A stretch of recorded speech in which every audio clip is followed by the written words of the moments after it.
People are yearning for information, having the opportunity to encourage people and to educate people and inspire people. It's amazing to be able to say we'll carve out time to take care of ourselves. There's something for everyone. Chris Nikic is the first athlete with Down syndrome to complete an Ironman.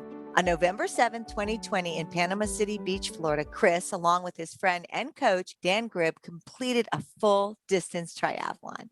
That means a 2.4-mile swim, a 112-mile bike ride, and a 26.2-mile marathon run. Dan, who's the founder and CEO of Home to Sell team at Keller Williams and a 17-time Ironman athlete himself, saw the potential in Chris, and he helped Chris make history. Their inspiring partnership has sparked a movement of inclusion for people with Down syndrome and is a beautiful story of tenacity, dedication, and love. And we talk a lot about a lot of different things with Chris in this next hour. And one of them is that he has a new book coming out. So we can't wait for everybody to hear about that. Well, welcome, Chris and Dan, to Health Gig. We're so happy you're both joining us today. It's really exciting to be talking to not one, but two Ironman champions today. Woo, woo, woo. So give us some, yeah. So give us some background. How did it all get started, and how did the two of you meet? I have really the love of Dan Grieb, and 3 years ago I was born here. I was raised here. I've never been called Down syndrome, and over the past 18 years, I was 40 pounds overweight, out of shape. I was playing constantly video games and Netflix, and they'll be called an average person with Down syndrome. And then my dad was working a lot, and we knew that I would cut off the video game and the Netflix, so I would not be called average anymore. And he decided to treat me gifted. So he treated my sister gifted. She was an Ivy League basketball player. She played AU basketball in school, also in Dartmouth, and she becomes pushy, and so like she becomes pushy, and my dad treated her gifted, and then my parents would treat me special, and instead of treating me special, they want me to be gifted. So that way I could, go out, exercise, make some friends, to just be out with a group. And then around that point, I had a few setbacks. The first setback was 5 months repaired heart, 2 holes, and I had to overcome the most challenging, brutal operation of ear surgeries. And soon afterwards, I just fell in love with triathlons. From there, I did 14-minute mile sprints for Special Olympics. Wow. So you were in the Special Olympics. Yeah, and I did by the name of Simone. from a 14-mile sprint to an Olympic 25-mile longer distance. And I really got too fast for Simone. And I wanted a guide who is fast, crazy, progressive person. And that would be the name of Dan Grieb. Yay, Dan. Well, yeah. And you know what? Just want to say that we love what you just said, that your dad wanted to help redefine that you're not special, but that you're gifted. Is that what you were saying? That it's really Yeah, that you're gifted. yeah, And then now you could work from that kind of story, right? That you're yeah, a gifted person and now you're a gifted athlete. That's so incredible. So yeah. incredible. And so you and Dan were a team. And Dan, maybe we move to you. Tell us a little bit about you. Yeah, well, while Chris was going through his journey of life and his challenges, I also had my own challenges. You know, folks with intellectual disabilities and Down syndrome like Chris, they're told their whole lives they won't amount to much. Well, that occurred for me as well, and it was just through family upbringing. And for me, I became successful in business, and I became successful and have a great family and have a great marriage and was able to accomplish all of that. But I woke up one day and I was 320 pounds. I was failing in my health, but I was keeping my family together, which is not something I had modeled as a young man. And so I made a commitment that I was going to lose 120 pounds. And so I asked myself the question, you know, what is a real event that I would scare me a little bit, that I have to train for? And someone said it's an Ironman. And I was like, okay, what does the average Ironman do? And they said the average Ironman trains for a year and then does an Ironman event. And I said, great, I'll train for a year and then I'll do 10 Ironman in 2 years. So I accomplished that. And once I accomplished, you know, those Ironman events, not all full Ironman, some were half Ironman, I was ready to retire. I traveled the world, done Ironman events all over the world. And I was ready to kind of retire and go back to my first love, which is jujitsu. But I thought, I can't just step away without giving this gift that I've learned away to someone else. And that's the gift of an Ironman. See, success is not about what you do, it's who you become in the process. So to be in an Ironman, you got to change the way you live. You got to get up early in the morning. You got to work out before the sun is up. You know, we'll run 20 miles or bike, 50 miles before most people even go to work. And those habits, not only do they sustain you in your training to be an Ironman, but they also make you a good dad. They make you a good husband. They give you skills to be a good business leader. And I wanted to help someone else accomplish that. So I started looking for someone to guide. And at the time, the only person I could guide would be somebody who was blind. So I started looking for a person that was blind, and that process did not yield any fruit. I had no luck in finding a blind person or an incapacitated person. And I started to believe that maybe my dream of serving God by using my new body to help someone else become an Ironman wasn't going to happen. And then all of a sudden, Chris showed up one day at our triathlon club, and a beautiful friendship began. Oh, so talk to us about, both of you, what it's like to train for an Ironman. Ironmans are tough. Yeah. But most of the time it's tough, but I need to suck it up and Yeah. and I did my own half Ironman in Claremont in May, and I did it Dan, and yeah, half Ironman is tough, but I think I got a handle of it. Got the handle of it? Chris, why don't you first tell them, Chris, tell them what an Ironman is. How many miles is the swim? 2.4. 2 miles. All right. Wow. How long is the bike? 112. 112 miles. Wow. 112 miles? And then how long's the run, Chris? 26.2. Oh, 26.2. You did that too. How many miles is it total? Well, 140.6. You did 140.6 miles? Yeah. Get out of here. You can't do that. Oh, yeah. Put those muscles away. Corner, baby.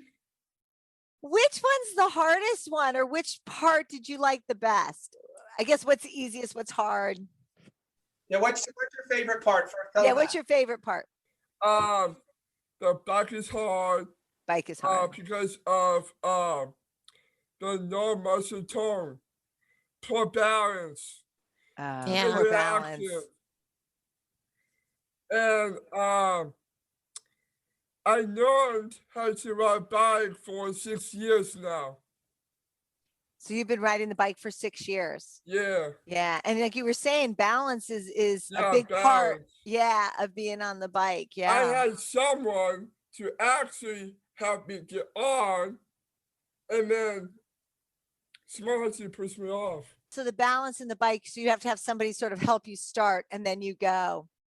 My dad had to help me get on, and then he pushes me off. Yeah, that's great. And then you go for 112 miles. And I know that we heard what happened to you, at least in this last Ironman, when you were Oh, yeah, yeah, Take us through. yeah. Let's put that blame on Dan. Oh, Dan's fault. Okay, we're gonna put a blame on Dan. So Okay. you gotta hear this, Dan. Mile 40. Around mile 40 in, and you're at mile 40. Okay. I stand down to get nutrition. But then fire ants were over me. That was a huge blame on Dan. And it's all Dan's fault. Yes, Dan's fault That's and got it. blame on him. Dan, do you want to defend yourself? He does want to defend himself, but to get crazy. I'm not going to try to defend myself because I am his guide, and it is my responsibility to help him be successful in his race.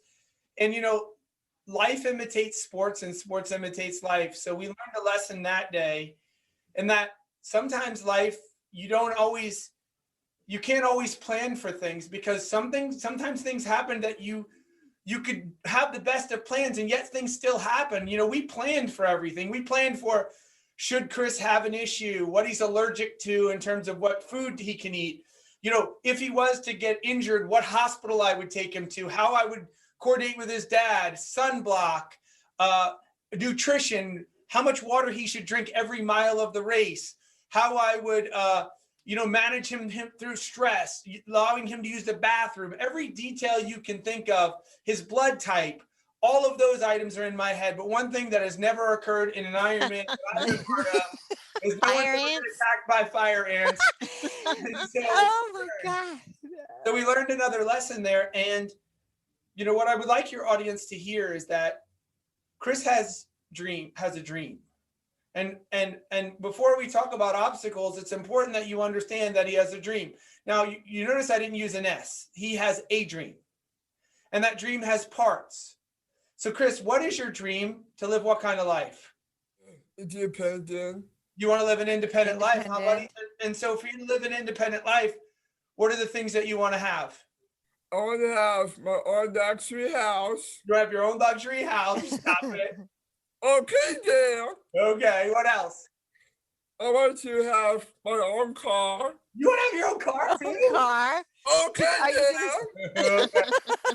And what's the last one? Oh, he's having so much fun. What's the last And one? then Mary smoking hot blonde. Oh, yeah. Smoking hot blonde fry. I thought she was from Chicago. I think I heard you say. Yeah. Yeah. Now, Chris, before we go any further, I need you to explain to them, what does a smoking hot blonde mean? It's a what? Conditional It means unconditional what? love. And you want unconditional love just like your dad has from your mom? Yeah. And what color's your mom's hair? Blonde. And where is she from? Soda. Minnesota. So you used to say you wanted a smoking hot blonde from Minnesota because you want what your dad has, unconditional love, and you want to experience that all for yourself, right? Yeah. Now, here's the important thing for the listeners to hear as we start talking about the challenges. Now, Chris, was your dream to be an Ironman? No. No. What's your goal? It was your goal? Yes. And so here's where we go talking about the challenges. Chris, what else happened to you on the bike? Crashed. And who are you going to blame for that?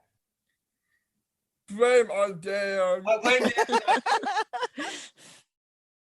You crashed? Yeah. What happened there?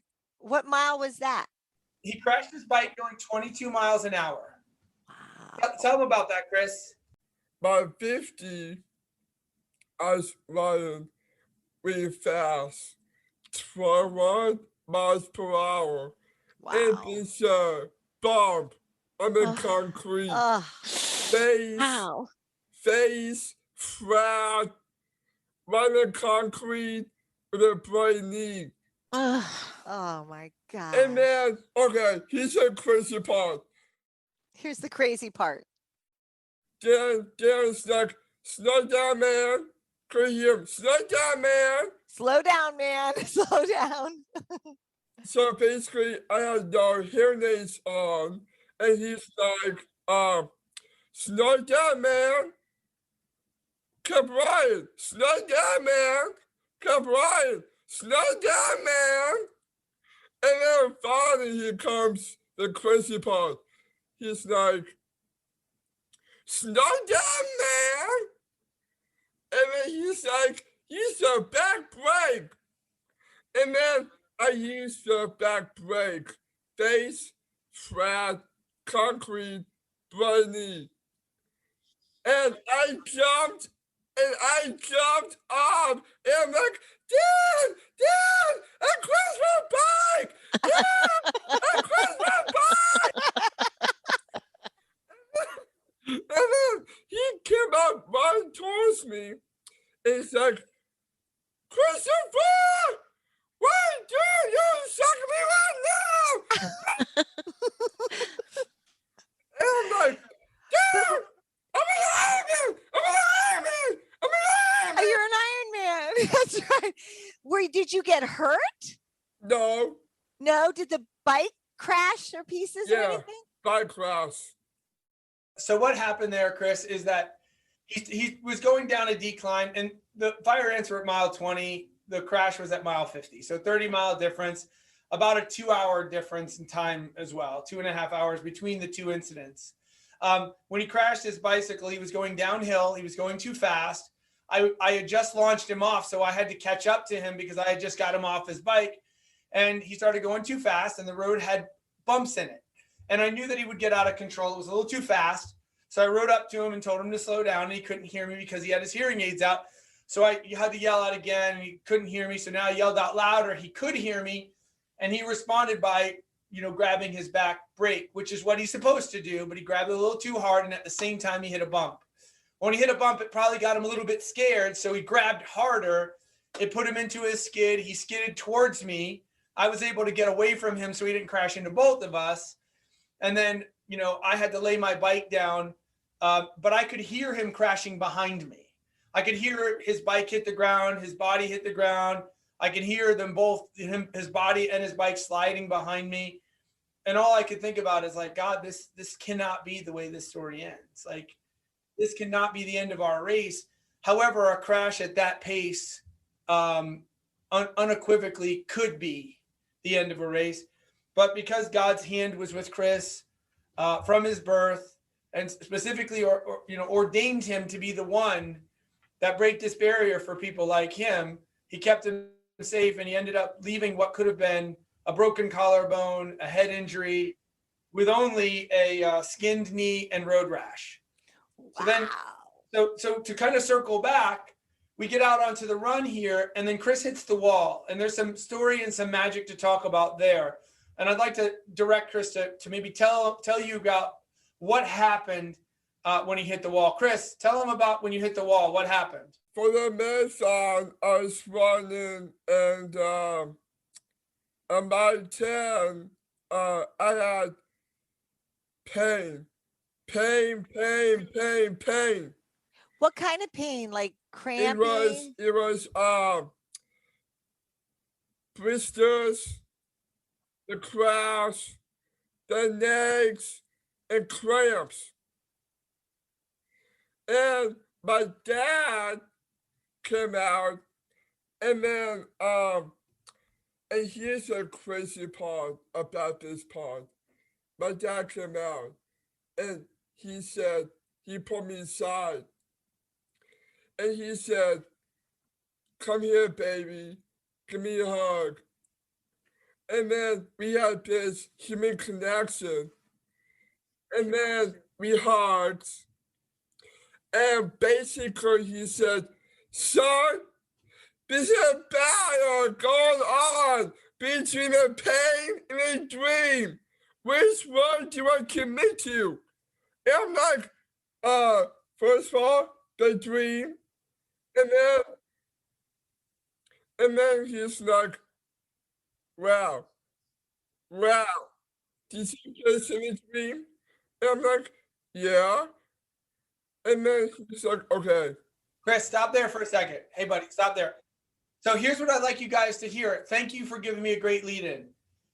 Chris's dream of a life of independence was the reason why he was willing to chase down his goal, which was an Ironman. Now, Chris had a lot of adversity going into this race. Number one, he's got to train for a long time. Chris does not understand distance and time. So Chris doesn't know the difference between 10 miles and 100 miles. So for him, he's running a race 100% on trust and friendship with me because he doesn't know how long it's going to end. And he's got to put himself through between 2 and 4 hours of training 5 days a week and between 4 and 8 hours in training on the weekends for a year, just so he can have a chance at his dream by completing this Ironman, which was his goal. And now the opportunity shows up for him. The opportunity for him to go accomplish his goal that could maybe unlock his dream, and he gets bit by ants. Here's what we later learned about those ants. Chris, we had to wash him down from basically head to toe to get the ants off of him because there was a lot on him. We washed him down as much as we could. We took everything off of him, off his feet, his socks, but we did not take off his timing chip. And in Ironman, the one thing you never go without is your timing chip because it's a safety issue. That's how they know where you are on the course if you have an issue. So we didn't take off his timing chip. Well, after the race, we learned that Chris had fire ants under his timing chip that bit him for the remainder of the race. So he spent another 12 hours to 13 hours being bit, but his dream was so important to him that fire ants couldn't stop him. Then he crashed his bike. Once he crashed his bike, here's what I want you guys to understand. For those that don't understand Down syndrome is it creates an issue with processing in his brain. And the way that we like to describe that to people is if I was to put my hand up and show you 5 fingers, those are 5 lanes of traffic that a typical person sends traffic into and out of their brain. It just moves freely. Well, Chris has 3 lanes closed at all times and only 2 lanes for the same amount of traffic to go through. Well, as soon as you add a bike crash, ant bites, and you add an emergency vehicle into that, now all of a sudden everything has to slow down so that he can process it. Well, Chris was able to process himself through something like a bike crash that takes you and I, a half hour to an hour to kind of intellectually work through what happened and how that will get better. That should take him, because he only has 2 lanes of traffic, we have 5. It should take him all day. He was able to process it in 2 hours and work himself through it. He did that. He completed the bike. Then on the run, he faces the wall. The wall is usually, most runners hit that. For me, I hit it at mile 20. He hit it at mile 10. So he hit it with 16 miles left to go, with many hours of pain yet ahead. And when his dad asked him, his dad is a very wise man, a very amazing father. His dad said to him, there's a battle going on, son, between your dreams and your pain. Your dream and your pain. Which one's going to win? And Chris chose his dream. Now, here's the important thing to hear, guys. What are you willing to do for your dreams? See, Chris is a model of, even though he has a disability, he still has a dream. And his dream was big enough and real enough for him that he was willing to do whatever he took to get it. Now, Chris doesn't compete in an Ironman for the same reasons I do. I compete in an Ironman because I want to win, because I want to place high, because I want to beat my last record, because I want to prove to someone at 46 years old I can still do it. Chris competes in an Ironman because he wants to be included, because he wants to be around his Uncle Dan. You like being around me, buddy? Yeah. You like seeing all your friends on the course? Yeah. You love giving hugs? Yeah. So for Chris, that's the payoff. It's not some like, give me a medal. When Chris first started, he came in dead last his first race. I wasn't there, but I've seen video of it.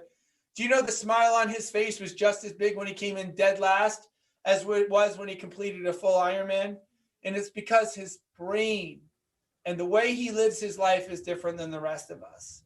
If we all got in touch with our dreams the same way Chris is in touch with his dreams, we would have started accomplishing a lot more in our lives. And I'm hoping if anything they hear is the extent of what Chris is willing to work to accomplish his dream. It's remarkable. Really remarkable. Amazing. Chris, can you tell us what it felt like when you ran across the finish line and they yelled, "You are an Ironman"? Uh-oh. Oh, You? yeah, me, Dan. You're an Ironman? Yeah, me, Dan. The gymnastics child. All right, tell them what it was like when Mike Riley said you're an Ironman. What did you feel like? So, I felt like I was in a moment with people, family, friends who do not have Down syndrome. And when he said crazy part, Dan told me, okay, son, you have to suck it up, man up, Man up. and you will give me your personal best for the last 2 miles in. We're gonna walk it in, or we're gonna run it in. And then I gave him my personal best for the last 2 miles so I could hug my brunettes. You're brunettes now? Yeah. You're gonna stop it. So you gave us your personal best. Why, Chris? Why did you give me your personal best? Other than the hugs, what else did I tell you was the reason why we wanted you to give me your personal best? And why we would not walk it in even though we could have? Do you remember? So I could hug Gianna. No, besides hugging, Gianna. Gianna's my assistant that came to the race. So besides hugging Gianna, why else did we do that? So that what? I knew that I needed you. You needed me? Well, the reason why we did it was because we wanted to set the bar high for the next person with Down syndrome that came behind us. We wanted to create an environment where the next person also wouldn't have to set a goal of just finishing an Ironman in the maximum amount of time, but to beat Chris, they would have to come in at 30 minutes faster than the minimum time. And that before we knew it, the bar would get lower and lower and lower and faster and faster and faster. And maybe one day, being a Down syndrome athlete is no longer like this big spectacle. Maybe it's just like everybody else, which is the desire and goal of people who have Down syndrome. They want to be included. And it is the prayers of many, many parents that one day their children will have the opportunities as everyone else's children, whether it be education, involvement in the community. And now Chris has done what 1% of the population of the world will do, and that is complete a 140.6-mile race in under 17 hours. That is just incredible. Yeah. It's pretty amazing. You know, Dan, Trisha, I just want to tell Dan and Chris that this interview, Trisha was so excited about speaking to both of you because she had a Down syndrome brother.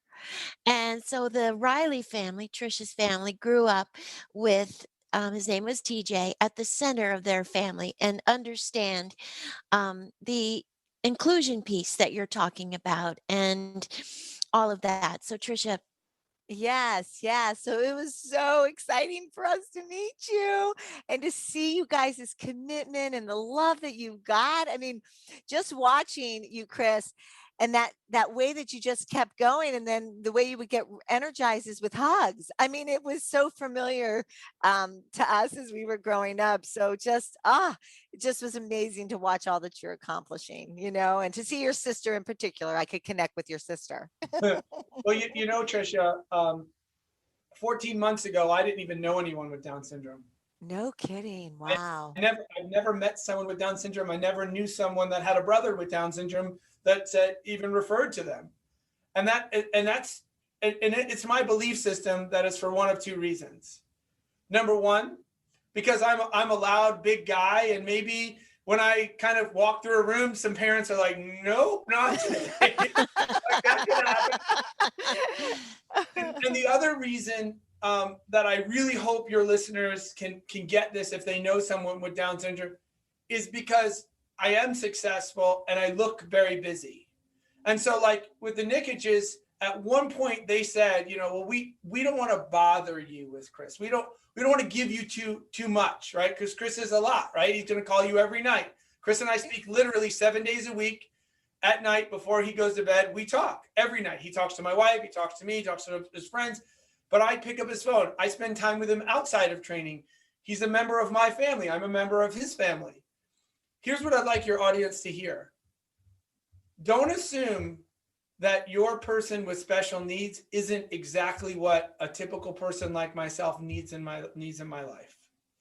The holes that I have in my heart due to some childhood trauma that I received, due to some issues I received growing up, were exactly filled by a person with Down syndrome. That's the only antidote for my ailment was a young man or woman with Down syndrome who knows no judgment, who will love you in the rain or in the sun, will hug you when they're happy, will hug you when they're sad, and they will teach you to slow down and remember that the moment matters, because that's the only thing that matters to them. And I'm hoping that more people with Down syndrome will offer their gift to the world instead of worrying about their gift being a burden to the world. My world is forever changed.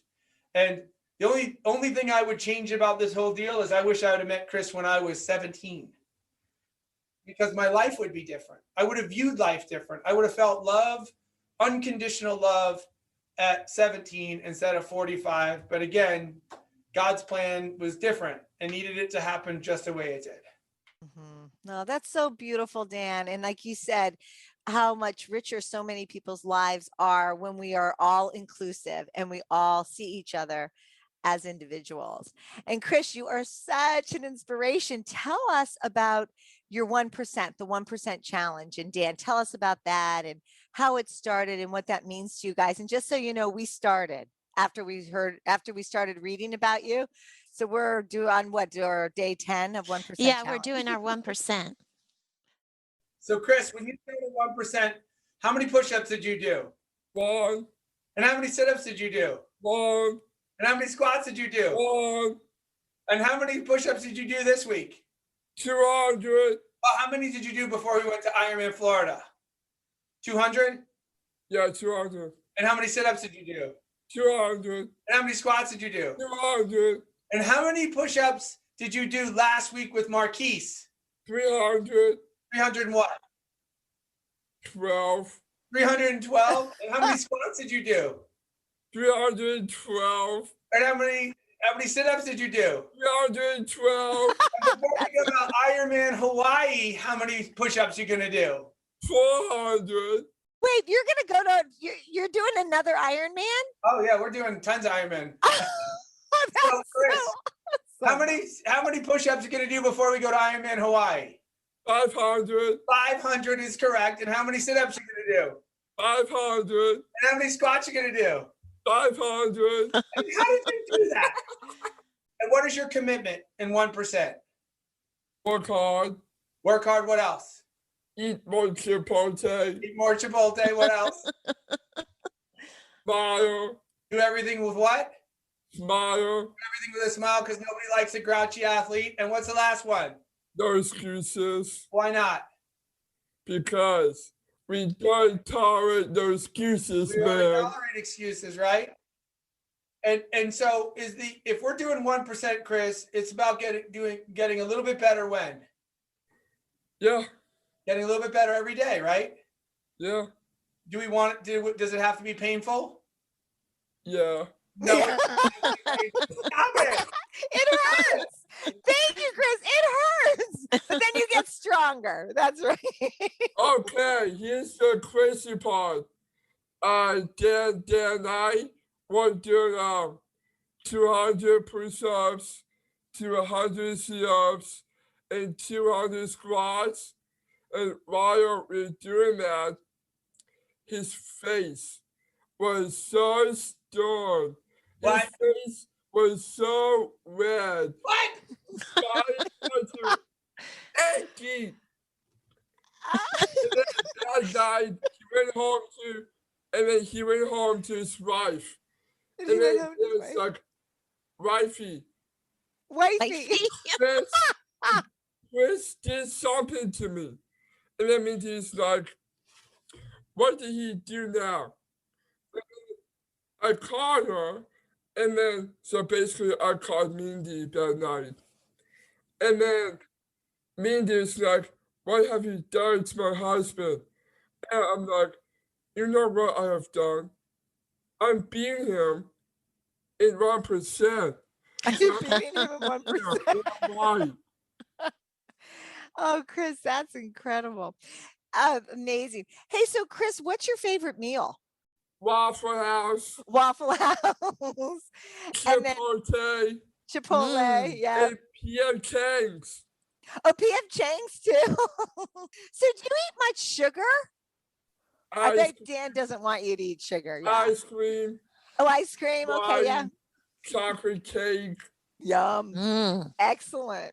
So one of the things here is that, remember, and this is important that a lot of people understand, like Chris doesn't navigate the world like you and I do. He doesn't, he enjoys food for the social aspects of it too, right? So what's it going to be like if we have to tell Chris that he has to sit on a bicycle for 8 hours? And when you're on the bicycle for 8 hours, what starts to hurt you, Chris? The blood, And what else? the pain. You get a lot of pain. And we're going to make him go through all this pain. And then we're going to take away his favorite food too. Like, why would we do that? Why don't we let him exercise to a point that he can have whatever he wants to eat? So you get P.F. Chang's every day, Chris? Every Saturday night. Every Saturday night. night. You do with what? Corona. With a Corona, right? But what do you have to do to earn a Corona? What? What do you have to do to get a Corona and P.F. Chang's? Post the best. That's right. He has to give us his personal best. And if he makes a bunch of excuses or doesn't give his personal best, he doesn't get Chang's, right, buddy? That's right. Because we don't tolerate excuses. And his dad and I will not let him have it. But here's the good news about Chris is he's very coachable.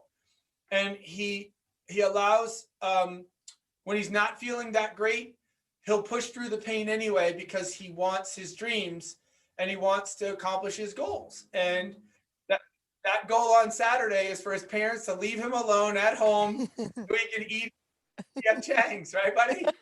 Yeah, Yeah. That's so awesome. So, did I hear you're writing a book? I am. Cool. Tell us about that. Okay, so here is an example of Chinese bamboo tree. So this is in the book, the story of the Chinese bamboo tree. Tell him about it. So, There's a 9-bar graph that says an average person who looks like a bamboo tree plays video games in Netflix. And then on the other side of Down syndrome is number 1 is to be active. Number 2, to live independently. Number 3, to pursue his dream. And then number 4, to not become isolated and not be sedentary and just be part of the crazy group. And here is the reason why I'm saying crazy group. Because Uncle Dan is crazy. Carlos is crazy. Jennifer is crazy. Win is crazy. Simone is crazy. Jenny is crazy. Every training they do, they always send me posts. And I would basically okay. One time, Dan came up with a post and he was freaking running 26 miles from one place to another place, to another place, to another place, to another place, to another place. And then every time I see his posts of one place to another place, to another place, to another place, to another place, and then I call him, and I'm like, Dan, what are you doing yourself, man? You're pushing yourself hard. You need to get angry, man, because I'm beating you. And then Dan's like, stop it. I know what you're doing, stop it. Not only you're thinking of my crazy 26 miles, I'm gonna beat you. I'm gonna track you down, mad dog. Mad dog. I'm like, Dan, don't you ever call me mad dog. I'm Hey, gonna. by the way, Dan, don't call him mad dog. He calls me mad I dog. won't tell him, Comes up with Chris. this. I have never called him a mad dog. Where do you come up with that? You're watching too much TV, boy. And then he said crazy part.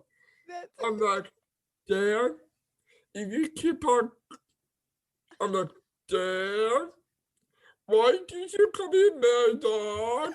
Oh, stop it. Dan, I'm Stop it. All right.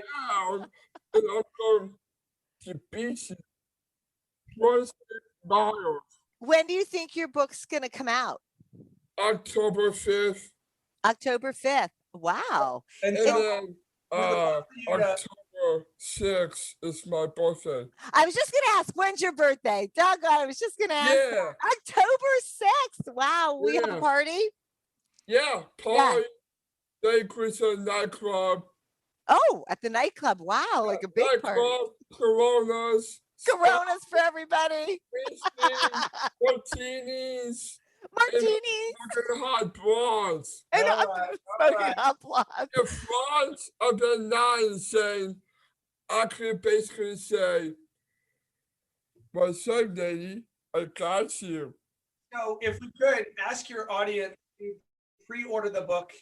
One of the ways that Chris can become a New York Times bestseller is if we sell X amount of copies before it goes out. So you can go on Amazon now and order the book as a way of pre-ordering. 1% Better by Chris and Nikic. Yeah. Hey, so Chris, so for fun, what do you do? Like on the days that you sleep in, do you get up and just do you like to hang out, or like what do you do on your days that you get to relax? Here's the crazy part about having fun. Is I sleep in, I play a video game, Play a video game with a cup of coffee, with some coffee. sit in the booth, and I would call Dan And then you called Dan. And then I'm like, Dan? This is the day that I was sleeping over. And then Dan's like, what?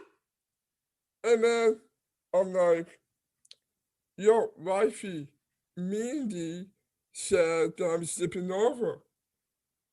And then Dan's like, yes, she did. Yes, she did. Yes, I did. Yes, I did. You guys are so great together, Chris. And Dora and I can't believe that we now know you. And I Dan, that know. we get to know you guys and just how excited we are to hear your story and to see how you guys are a team. And when is the next marathon? Well, our next Ironman is when, Chris? Tell them. I'm doing a half Ironman in Haines City. And then I'm doing another half Ironman in June. And then another half Ironman in July. So 2 half Ironmans in July in Hawaii. Then for Ironman, the World Championship.